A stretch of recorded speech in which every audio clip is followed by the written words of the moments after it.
我叫阿文，今年36歲，咁咧就過去俾呢個病咧都折磨咗差唔多10年㗎啦。咁自己一個留喺屋企咧，即係耐唔耐都會聽到樓上鄰居即係噏三噏四啦，咁啊將我啲動作都講晒出嚟啦。耐唔耐咧，即係都聽到啲聲音話我，覺得好困擾㗎。嗱，我係阿文嘅主診醫生。咁我記得係8年前咧，阿文咧就被診斷有精神分裂症。咁喺幻覺嘅影響底下咧，阿文咧可以話飽受折磨，甚至為苦不堪言。咁我記得咧，阿文嘅阿姨同埋表弟咧都係患有精神病嘅。見到阿文嘅苦況，究竟何謂精神分裂症呢？精神分裂症咧係一種重性嘅精神病，佢會影響咗腦部啲高層次嘅功能嘅，包括係學習啦、記憶啦、感覺啦同埋思想。患者通常喺20歲至30歲左右咧發病嘅。咁腦部嘅神經細胞咧受到影響，一啲神經傳遞物質叫多巴胺咧過剩，咁咧就令到呢個信息混亂，咁啊導致到咧唔同嘅精神分裂症嘅症狀出咗嚟嘅。最初咧，我懷疑啲鄰居監視我啦，甚至乎咧覺得咧佢哋喺窗口度監視住我。咁啊，又喺我屋企咧就裝咗啲即係針孔攝錄機影低我啦。咁啊，於是我咪將啲窗封住佢咯。咁啊，後尾仲買埋嗰啲即係針孔攝錄機嗰啲探測器咧，去揾嗰啲偷影我嗰啲攝錄機咯。阿文，阿文，阿文啊！有人偷影我有冇搞錯啊？無端端邊度會有人偷影我哋咧？哋，樓上林師奶啊，好多個攝錄機，日日係咁影啊！你林師奶要返工㗎，邊有咁得閒偷影我哋啊？日日有影，日日有影，10幾個鏡頭啊！你唔好發神經咯，邊有人咁得閒偷影我哋？冇錯，阿文，又開始影啦！阿文，文啊！阿文有一啲古怪行為，精神分裂症嘅病徵到底係點樣㗎？嗱，喺阿文嘅症狀裏面咧，就可以分為陽性症狀同埋陰性症狀嘅。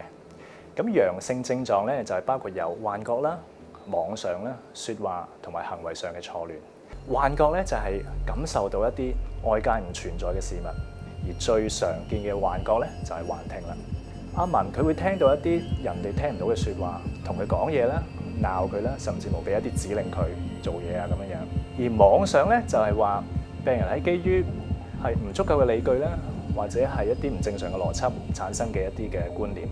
咁譬如話阿文喺冇足夠嘅理由底下咧，就堅信佢被偷拍啊、被跟蹤啊咁樣樣。嗱，陰性症狀咧係指病人嘅情感遲鈍啦，佢哋嘅思想咧係好貧乏啦，同埋佢哋嘅行為咧好欠缺積極性嘅。咁而喺阿文嘅個案裏面咧，佢嘅集中力啦、專注力咧同埋判斷力咧都有所影響嘅喎。咁呢啲症狀咧都大大影響到阿文喺社交上面啦，同埋喺工作上面嘅能力嘅。有啲人以為精神分裂症患者都有暴力傾向，其實又係唔係嘅咧？坊間咧成日誤以為咧就有大部分嘅精神分裂症患者咧有暴力傾向，其實呢個係謬誤嚟嘅。我哋嘅患者咧大部分都係比較內斂啦、畏縮嘅。咁咧就另一小部分嘅患者咧，可能真係會有暴力傾向。佢通常就係唔食藥啦、唔覆診，所以導致到幻覺、妄想出翻嚟，影響咗佢行為。家人咧應該咧就唔使驚話會刺激佢哋嘅。其實咧就係用一個正面接納、關懷嘅態度，同埋留意有冇病徵出翻嚟。有嗰時咧，盡快同專業人士或者個醫生咧商量下點樣幫嗰啲患者。咁阿文嘅家人同佢相處嘅情況又係點樣㗎？嗱，阿文嘅媽咪咧，初初對阿文被監視呢種睇法咧，總係百思不得其解，往往咧用一種責備嘅態度啦，同埋質疑阿文究竟有咩事實根據。而呢一種咁嘅相處嘅態度咧，總係影響到阿文對媽咪嘅信任，令到佢哋關係咧緊張起嚟啦。有人話父母冇精神分裂症，子女就唔會有，究竟實情係點㗎？臨床經驗話俾佢聽呢，我哋見到好多第一次發病嘅精神分裂症患者呢，佢父母都冇呢個病嘅。咁而最新嘅醫學研究都顯示到呢，每個人身體裏邊呢，都可能有一啲同精神分裂症有關嘅遺傳基因。當呢啲遺傳基因嘅數量咧到達某一個臨界點咧，就可能有機會誘發咗呢個病出咗嚟。阿文，不如你認真出去揾翻份工。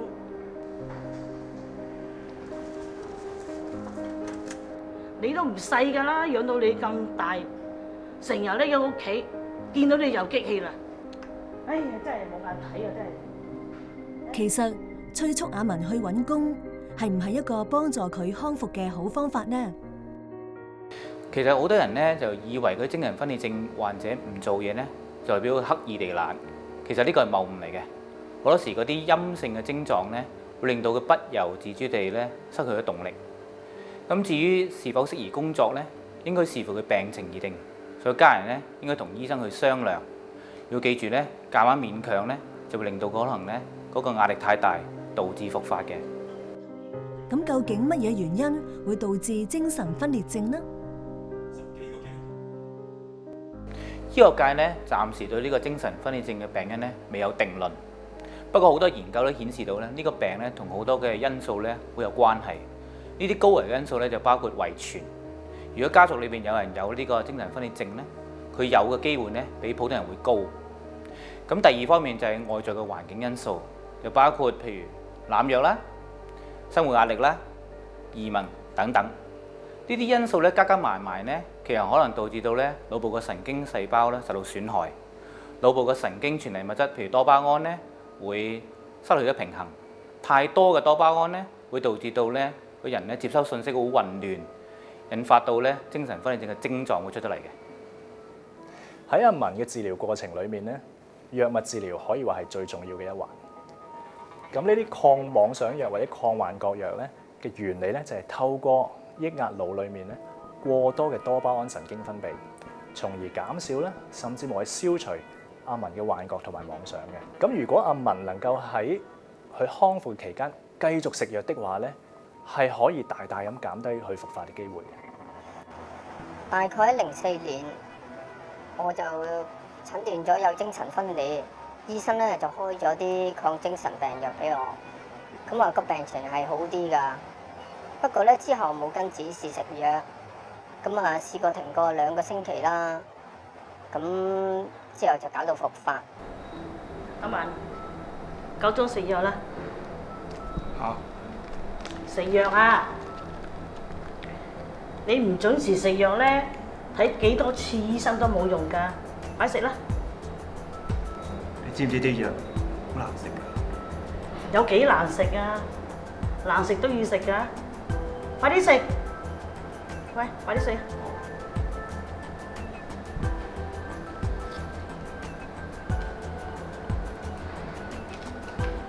乖啦，乖。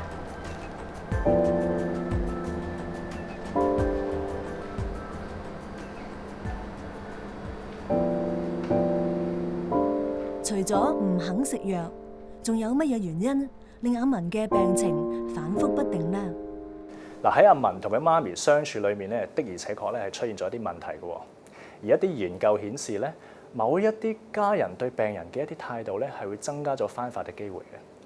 呢一啲嘅態度咧係包括咗過度嘅抨擊啦、敵視嘅態度啦，同埋一啲過分關心呵護嘅態度，都會增加咗對病人翻發嘅機會嘅。經過我多次嘅勸解之後咧，媽媽終於明白到呢一種抨擊啦同埋敵視嘅態度咧，根本就幫唔到阿文，反而咧就令到阿文咧唔信任佢媽咪。其後媽咪咧就用咗一個多聆聽嘅做法，多去理解阿文嘅感受，咁雙方嘅關係咧就改善咗好多啦。